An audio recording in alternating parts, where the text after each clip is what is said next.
A paz do Senhor, amados, é fogo, é manto, é glória. Vamos convidar os amados para esta aula, já é a terceira de Apocalipse. Eita, aleluia. Um livro temido por alguns que, se julgando salvos, né? Eles simplesmente têm medo de ler Apocalipse. Mas Apocalipse ele fala bem para a igreja, como sempre, certo? Adverte a igreja a ela assim endireitar, permanecer correta e a condenação certa do ímpio, né? Então nós devemos entender que Apocalipse ela não é ruim. O livro de Apocalipse, ele, se não existisse no canon, faria muita falta, certo? Nossas aulas seriam precárias, certo? Pai do Senhor, todos os amados que já estão dando joinha, deem joinha aí para motivar. Também temos um canal no YouTube, tá bom assim? No YouTube nós estamos com Pregadores do Evangelho Genuíno, tem vídeos lá sobre vários assuntos, né? Sobre dízimo, estou preparando outros sobre batismo em águas, né? E tudo eu vou falar pela escritura, não vou pender para denominação não, tá certo? Se as denominações estão erradas, que endireite aí pela escritura. E eu não vou fazer isso por elas, não. Agora, eu estou falando que a escritura já fala tudo isso daí, tá bom? Agora, tem irmão que despreza um texto em função do outro. Quantas vezes eu não vi isso dizer? Se dá um texto que choca a fé dele, ele diz, sim, mas em tal canto diz isso, como se aquele cancelasse o outro. Não cancela, amado. Tem que achar a harmonia entre os textos, né? Então vamos, estou convidando aqui a todos que estão presentes já aí, dando joinha, dando legal, na expectativa. Começamos já já. Eu sempre dou uns 5 minutos para convidar os amados, tá bom? Então nós estamos aqui nessa transmissão ao vivo. Convida aí o pessoal, tá bom? Dê o canal aí. Quiser tirar dúvida no privado, eu tiro, tá bom? Eu tenho um celular à mão. Tenho o WhatsApp, um grupo só de dúvida, de tirar dúvida. Você pergunta lá e assim o mais rápido possível eu respondo. Tá bom assim? E logo, logo estou colocando outros administradores, mas tem que ser pessoas que gostam de tirar dúvida. Tem que tirar dúvida direitinho. Não é chegar e responder qualquer coisa, entendeu? Tem que dar aquela explanação para a pessoa entender o porquê que aquele profeta, aquele texto está falando aqui. Então, amados, aqui convidando todos, estou dando aqui no lado de fora do grupo, porque é Apocalipse, é interesse de todos, tá bom? Mas os estudos majoritários eu dou sempre no grupo Pregadores do Evangelho Genuíno, tá bom? Eu sempre dou. Aqui demora um pouquinho, porque eu estou convidando letra por letra aqui no nome dos irmãos, e são mais de 1000, né? Mas eu estou fazendo o possível aqui para chamar a maioria. Todos tenho certeza que não vai dar. Mas vamos lá, amados, sejam conectados, voltamos aí, apesar do trabalho. Jesus, graças às orações dos irmãos, dos amados, estão tirando dúvidas, né? E estamos aqui na fé. Hoje realmente está um dia maravilhoso para tirarmos dúvidas e vamos começar vendo aqui o capítulo 2 de Apocalipse. A gente já falou até o versículo 7, tá bom? Capítulo 1, capítulo 2 até do 1 ao 7 nós falamos. A igreja de Éfeso, né? A gente falou. Agora vamos para a igreja em Esmirna. Essas cidades são históricas, tá bom? Então eu gosto de pegar um pouquinho um livro para dar uma parte histórica para vocês, tá bom assim?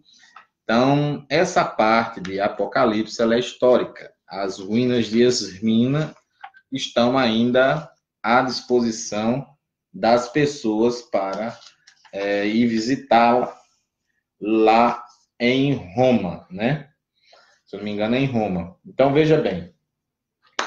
A pequena igreja de Esmirna, hoje, o porto de Izmir, na Turquia, tá aqui, corrigindo, na Turquia, era materialmente pobre, mas rica em tudo que realmente importa. As palavras de Jesus para essa igreja eram apenas de incentivo, né? Ou seja, né? Concluindo, ou seja, irmão Magno, a paz do Senhor, presbítero de Jesus, olha só, ou seja, não há nenhuma crítica nessa igreja aqui, que serve para avaliação espiritual de cada crente, ela não tem nenhuma crítica, vamos ver já pelos textos. E pôs um limite preciso ao sofrimento deles e lhes reservou o dom da vida. Eles não serão condenados no juízo. Sinagoga de Satanás, no versículo 9.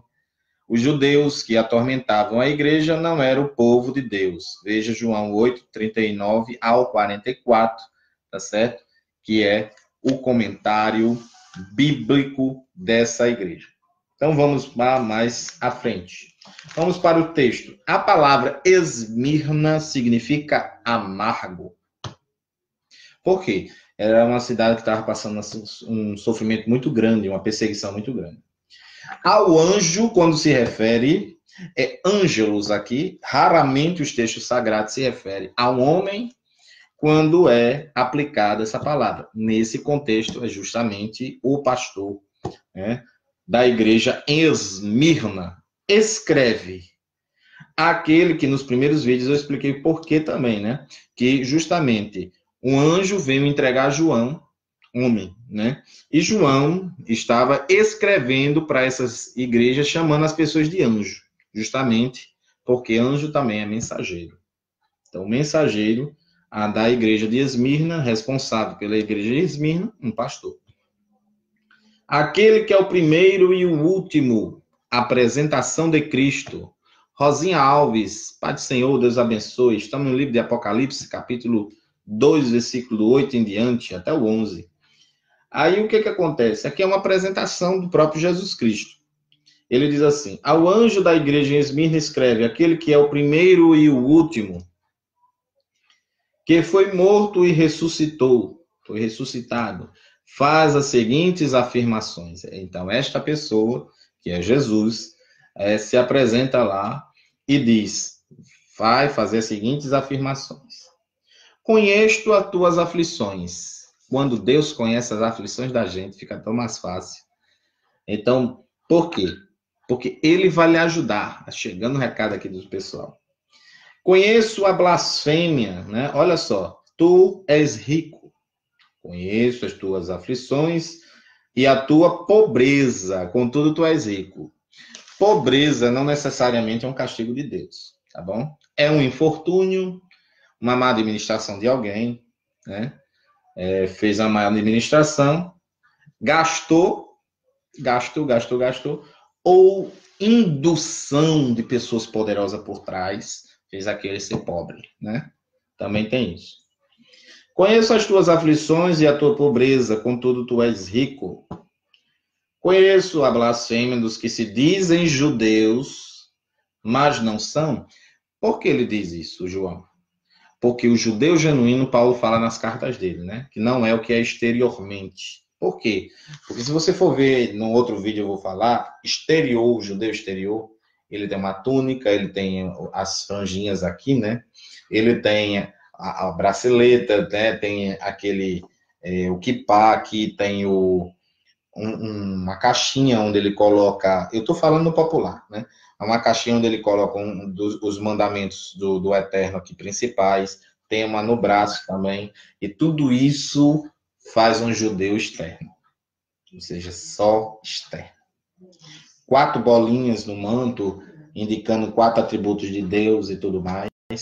O manto de oração, que é o que você vê em algumas pinturas de Jesus, porque ele é judeu, né? E ao mesmo tempo fundou uma igreja cristã, fez um elo.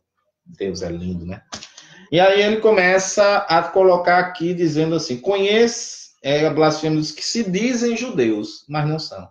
Pelo contrário, são sinagoga de Satanás. Então, ele está dando um elogio. Veja bem, Jesus está dizendo que conhece a aflição do povo de Esmirna, da igreja de Esmirna, mas diz que, apesar que eles são pobres, é uma igreja pobre, eles são ricos, né? Não temas nada do que estás prestes a sofrer. Aí começa a profecia. Olha só. Eis que o diabo está para lançar alguns de vós na prisão, a fim de que sejais provados, ou seja, Satanás é o acusador, ele sempre prova. Quando ele não prova, ele usa um secretário, tá bom? Vamos ver aqui o comentário na minha Bíblia. Olha só, a coroa aqui não se refere à coroa de rei, mas uma espécie de grinalda de folhas, preservada aos vencedores nas batalhas e Jogos Olímpicos. Veja bem, ele vai falar aqui. A fim de que sejais provados, sofrereis perseguição durante 10 dias. 10 é um número de completude, então, um número não é simbólico aqui, era 10 dias literais, certo? Ser fiel até a morte e te darei a coroa da vida. Coroa não é de ouro, certo? Aqui é uma grinalda, né, que fala aqui de folhas, que presenteava os corredores na época da Olimpíada, né? Que tem aquela coroazinha, né? Uma coroa de grinalda. Aí, aqui ele faz uma advertência, ser fiel até a morte e dar-te a coroa da vida. Aí, em seguida, ele vai para um conselho, no 11. Aquele que tem ouvidos, compreende o que o Espírito revela às igrejas. O vencedor, de maneira alguma, sofrerá a punição da segunda morte, que é o Geena, ou Geena. Então, o que seria o Geena? Né? O Geena, que é a segunda morte, seria um lugar sem janelas, basicamente um poço, com fundo muito profundo, aonde revelações sobre inferno descarte sem medo de errar, aonde o diabo vai estar com a mesa preparada lá numa reunião. O diabo fez uma reunião no inferno para o seu nome. Nossa, o diabo não quer pisar lá, certo? O diabo não quer pisar lá. Pode ser uma profecia, se você analisar, simbólica, certo? Um profeta pode falar muito bem nisso. Ele pode dizer, olha, o diabo fez uma reunião com os demônios. Ele fala no inferno, não estando no inferno, e sim uma reunião de demônios sobre o seu nome. Aí pode. Mas toda revelação que vier para você, aonde diz que o diabo está no inferno sem sofrer, mentira de Satanás. Aquilo é um falso profeta ou uma pessoa iludida. Para ser profeta, precisa conhecer a escritura de trás para frente, de frente para trás, certo? Não é só isso. Tem o dom de profecia? Tem, mas você tem que adicionar conhecimento para que você não erre. E Deus vai usar esse conhecimento em profecia. Veja bem. Aí ele diz o dano da segunda morte. O inferno é um buraco, certo? As escrituras revelam que é um poço, um abismo, onde não tem janela. Então lá, 1 minuto é uma eternidade. Certo? Certo. Em outro vídeo eu vou falar a heresia que existem sobre o inferno, né?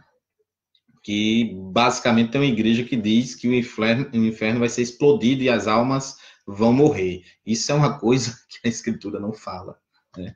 Então, o inferno lá, lago de fogo, né? O Geena, ele vai dar o lago de fogo, tem muito fogo lá dentro, aonde já está no Hades, que é justamente a antessala de entrar nesse Geena. O Geena ainda não tem ninguém, né? Vai estar, na época do Apocalipse, o falso profeta lá dentro e tudo mais. Vai entrando. As pessoas do Hades vai ser jogadas, depois do julgamento, dentro do Geena. Então, esta segunda morte aqui, Deus está dizendo, como diz lá em Mateus, naquela fala de Jesus, quando ele fala à igreja. E as portas da morte, aliás, as portas do inferno, não triunfarão contra a minha igreja. O que ele está falando ali em grego? As portas do Hades. Entendeu? Em outro texto diz que ele jogará o Hades no Guiena. Então, não vai estar essa coisa que eu estou falando aqui, não é axiologia, isso aqui está na Escritura. Então, vai ser lançado um inferno dentro do outro. Diga aí. Então, está dizendo o quê? Que a igreja nem a morte vence. Você está entendendo? Uma vez que você confessou a Cristo, não negou a Ele, você não tenha medo do inferno, não tenha medo de morrer. Mas toda revelação, volto a dizer, que envolva o inferno, os demônios lá sem sofrer, porque o diabo, o inferno foi preparado para o diabo e seus anjos, os demônios. Então não pode ter, não cabe que eles estão lá sem sofrer.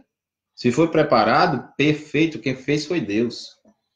Então foi feito por diabo e seus anjos. Agora, as pessoas que pecam em semelhança ao pecado deles, vão para lá também. Então, aqui nós encerramos com a igreja de Esmirna, dizendo o seguinte, para que você entenda aqui, você eu estou fazendo por partes, por quê? Porque aqui é bom falar de uma igreja de cada vez. A igreja de Esmirna, que tem uma profecia que ia tentar ela durante 10 dias. Então, foi 10 dias de prova com a igreja de Esmirna, tá certo? A minha pastora Elizabeth, glória a Deus, aleluia. Então, o que acontece? Estamos aqui vendo que em Apocalipse, capítulo 2, versículo do 8 ao 11, tem uma revelação poderosa. Ele está tirando do que era oculto e agora está dizendo, essa igreja não recebeu uma crítica de Jesus. Só conselhos, elogios e advertências. Olha, é como se Jesus dissesse hoje para você, permaneça fiel a mim. Permaneça fiel a mim. Olha só o que ele diz aqui, no 10, é advertência. Ser fiel até a morte. Permaneça fiel a mim. É a mesma coisa. E eu darei a coroa da vida eterna. Olha, ele está dizendo, faça a sua parte. Permaneça fiel até a morte. E eu vou dar a coroa. Né? Que eu falei aqui que é grinaldo, uma grinalda, né? de folhas, de peles, de folhas de planta. É linda. Então, o que acontece? O vencedor, ele já se chama do vencedor. É por isso que Paulo usa muito essa linguagem, porque os escritores bíblicos, eles não entram em contradição com o outro. O que é vencedor para Paulo é vencedor para João. Aí olha só, que ele diz, Paulo diz, nós somos mais que vencedores em Cristo Jesus. Olha só o que ele diz, o vencedor de maneira nenhuma sofrerá. De maneira alguma sofrerá. Não tem a menor possibilidade do vencedor sofrer o dano, a punição da segunda morte. Eita, aleluia. É forte, hein? Então, amados, permaneçam fiéis. Para encerrar aqui, essa igreja fica na Turquia, tá bom? Era uma colônia do Império Romano, na época, por isso que eu citei Roma, né? Econômica e culturalmente desenvolvida, tá bom? Absolutamente submissa a Roma, e o culto ao imperador, que tem o culto a César, certo? E um dos imperadores lá, ele se autodenominou Deus, Domiciano, né? Além disso, a grande comunidade judaica que vivia na cidade era muito hostil aos cristãos. Então, os judeus não gostavam nada. Como hoje, se você for para Israel, você entra lá, dá o seu dinheiro, deixa seus dólares lá, porque lá não é real, certo? É dólares que funciona. E lá você gasta tudo, mas eles olhando assim torto para você. Sabe por quê? Porque eles não toleram gentios, mas estão retirados da videira verdadeira. Deus futuramente pode enxertar. Eles vão passar pela grande tribulação. Eu e você, não. Igreja não passa, certo? Igreja não passa. Quem quer servir cafezinho para o anticristo, problema deles, certo? Nós temos base para dizer que nós não vamos fazer isso. Então, continuando aqui, Policarpo, um dos pais da igreja, certo? Você não vai ver dizendo Santo Policarpo, né? Porque as palavras que ele falava eram duras contra a igreja católica, né?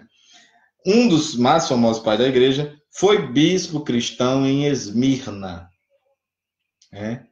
martirizado por sua fé, sincera e corajosa no Senhor. A expressão segunda morte simboliza a condenação eterna, certo? Segunda morte está lá em Apocalipse 26, capítulo 20, versículo 6, 14, capítulo 21, versículo 8, tá bom? Então, tem essa ruína arqueologicamente lá na Turquia, você pode visitar. Então, Pedro estava tendo arrebatamentos de sentidos e escrevia a essas igrejas, que aquele candelabrozinho que você vê em algumas igrejas, que se chama de candelabro, algumas, em casas de judeus, tinha 7 também, certo? Só que era deitado assim a questão da lâmpada, tinha 7 furinhos, 7, e se acendia todos com um pedacinho de pano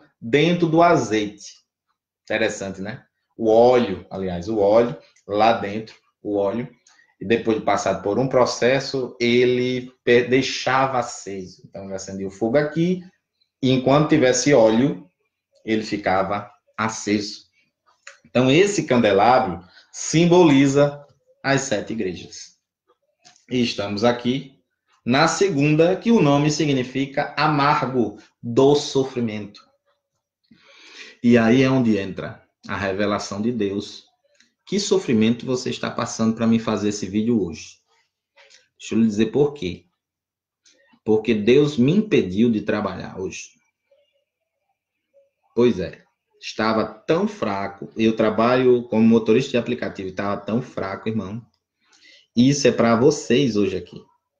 Para vocês receberem essa mensagem, certo? Amanhã Deus me recompensa, com certeza, que eu estou obedecendo. Mas hoje, grande é o teu sofrimento. Como essa igreja aqui passou, 10 dias de pura pressão. Tem gente que quer dizer que foi 10 anos. Não. Certo? 10 é um número de completude, então ali era 10 literais. 10 dias literais, mas enquanto durou aquela prova, essa igreja já era muito pobre. Ela era desenvolvida, mas ela tinha pobreza. É tanto que Jesus fala aqui, conheço no 9, as tuas aflições e a tua pobreza. Tá vendo aí? Então, as suas aflições, angústias, o que te faz chorar? O que está te fazendo chorar? Porque realmente está doendo. Mas você está aprendendo. Sofrimento, bote uma coisa na cabeça, não mata, ele ensina. Quem disse que ser cristão é fácil? Não é, viu?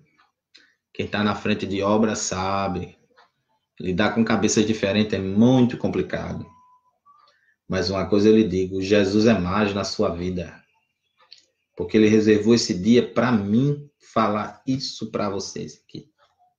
Para todos que vão ver esse vídeo aqui, também é. Quantos vocês espalharem.